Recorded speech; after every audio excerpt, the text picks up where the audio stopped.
Hi everyone, welcome back. You're watching the Kaiser Report. Kaiser and I are here today, still in South Carolina, moving on toward home. We'll be back in the studio on Monday, and I hope you enjoyed the few things that we have shown you while we've been here checking things out, such as the beautiful sunrises that we've had every day this week. Today is getting a little bit overcast on our trip back north, but it's okay. We had a beautiful sunrise again this morning. Take a look at this.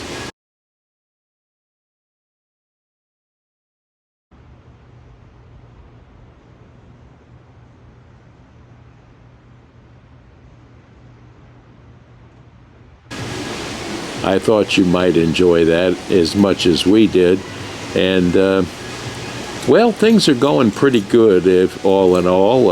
I guess that Trump is meeting today with the head of the NATO that he's meeting with today. It was an Irish minister yesterday, which went well. The price of eggs are coming down.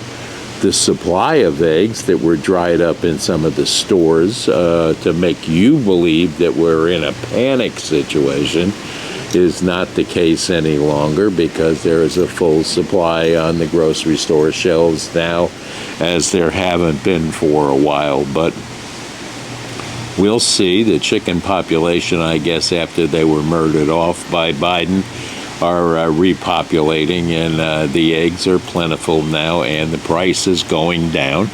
I noticed today I had to stop for gas today, and the price was down considerably. And for South Carolina, where we got gas today, it was interesting because they're usually a lot higher than we were in Tennessee, and they're back to normal pricing. I believe it was $2.75 a gallon down here, which was pretty good if you think about it, what they have been. And Kaiser's happy because we're going home today, and he'll be enjoying his own farm to run loose on. He's had to be on a leash here in several stops that we made in different hotels, so he'll be happy to be off his leash and get ready to run one more time and chase the deer. Now to the nationwide egg shortage. Wholesale prices, as we know, are at record levels, and many store shelves are empty as some major retailers crack down on hoarders.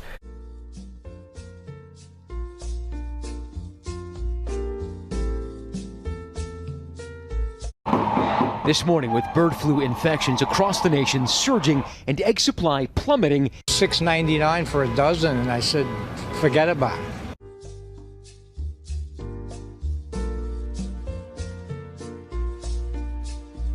In Washington state, police are investigating this brazen theft after they say suspects stole more than 500 eggs from a local cafe. I go to the store and it's like $10 a carton. I'm like, what?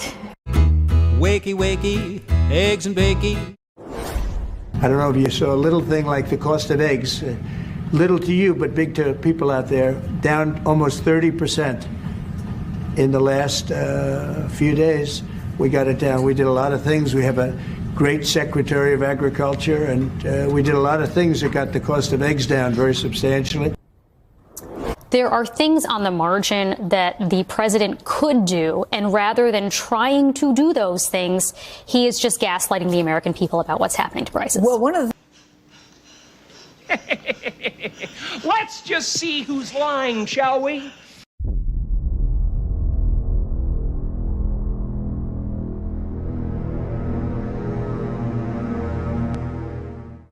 I told you. We're starting to see some prices go down as some of President Trump's policies have been put into place. A good piece of news we just got in the last day or two is that the average cost of a dozen eggs has now gone down $1.85 since we announced our plan about a week and a half ago on February the 26th. He is just gaslighting the American people about what's happening to prices. Well, one of the Oil prices are also trending downward, now below $70 a barrel after averaging nearly $80 in mid-January. The national average for a gallon of regular gas, $3.08. A month ago, it was $3.14. We had a lot more to do, though. And I'm going to get those gas prices down again, I promise you. Thank you. But seriously.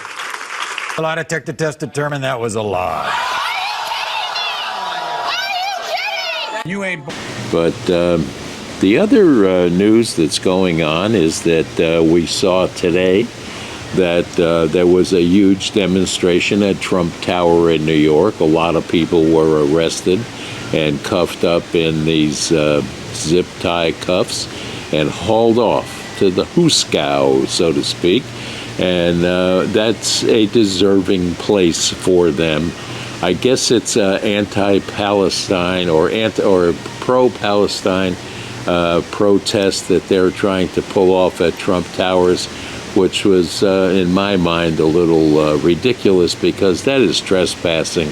There are people who not only live there but have businesses in that building, which were interrupted, not to mention they're on 57th Street and 5th Avenue in New York City, where there is a lot of business up and down that sidewalk that had to be halted today, which is a money loss for those people that are paying exorbitant amounts of rent in New York. And doesn't matter to these protesters because half of them don't work in the first place, or they would have been at work and not at Trump Tower. I guess it's a spillover from the Columbia University fiasco that's going on there, and why these people are put back in the street with a slap on the fist, I don't understand. It should be consequences for acting up in this fashion, and it's consequences that are what teach people not to do things of that nature any longer. But it's what happens. So other than that, there's a lot going on with the Democrats still, where they're still hollering and crying over the Elon Musk situation and the process of Doge as it continues to uncover the sheer waste of our tax dollars on the silliest programs. And we know now that there's a trickle-back effect to some people through these NGOs that are enriching, in some cases, people sitting in the seats of elected power.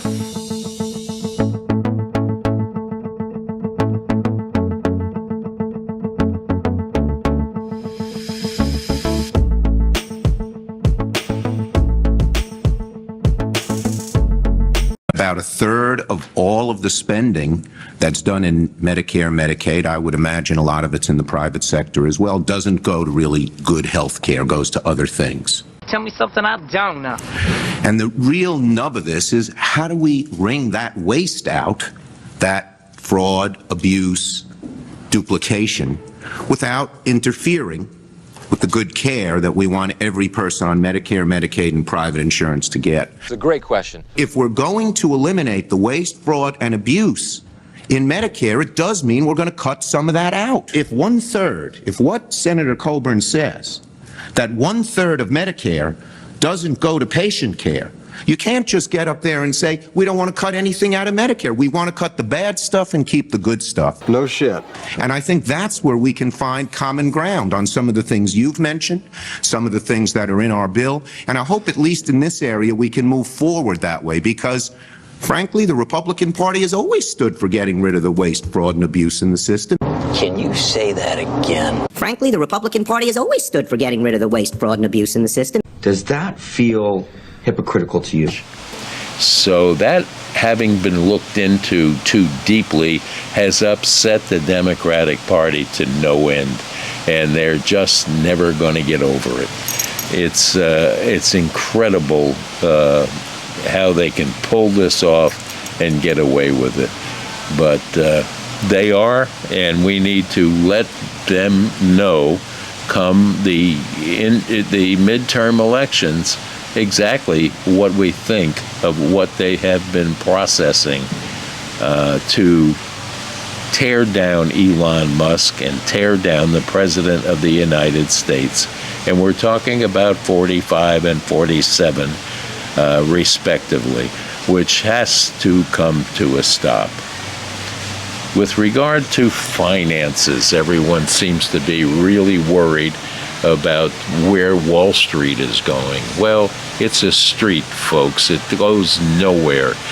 It's the talking heads on these channels that you listen to that are going to give you the fear of a recession, which will not take place. If everything keeps going the way Trump is designed it to go, and along with a cabinet of very smart people, pay no attention to the tariff upsets that MSNBC and the like would like to tell you, and go from there. But The View, I guess, yesterday had that once again stepped into insults and lies about the president, which is coming from Whoopi Goldberg and so on. But don't let this affect you, and don't watch legacy media. If you're worried about your money, now's a great time with the stock market down to reinvest. If you have the ability to do that, go ahead and make an investment. You're not going to get hurt. We're going to have a great economy. It's going to come back bigger, faster, and better than it has in the past. And even Kaiser here knows that.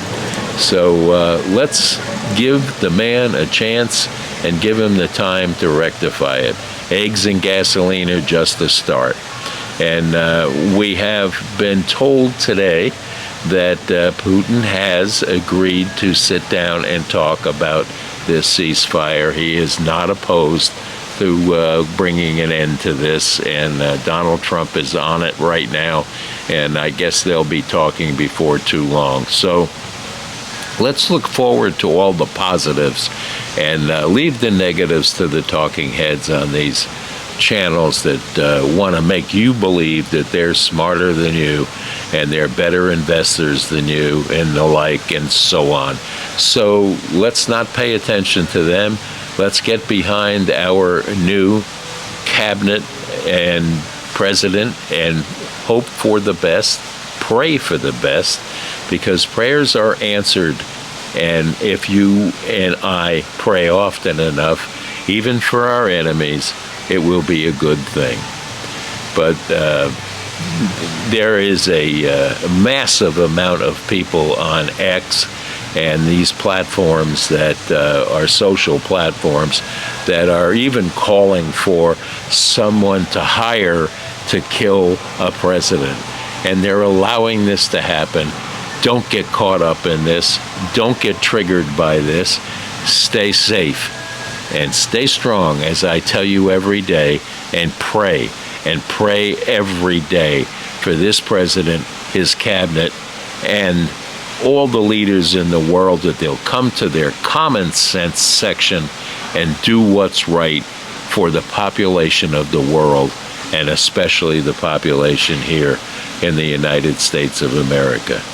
God bless you all. We'll be traveling for the next day. You will not get a Kaiser Report on Friday, but we'll be back to you on Monday with bigger and better news as we go along.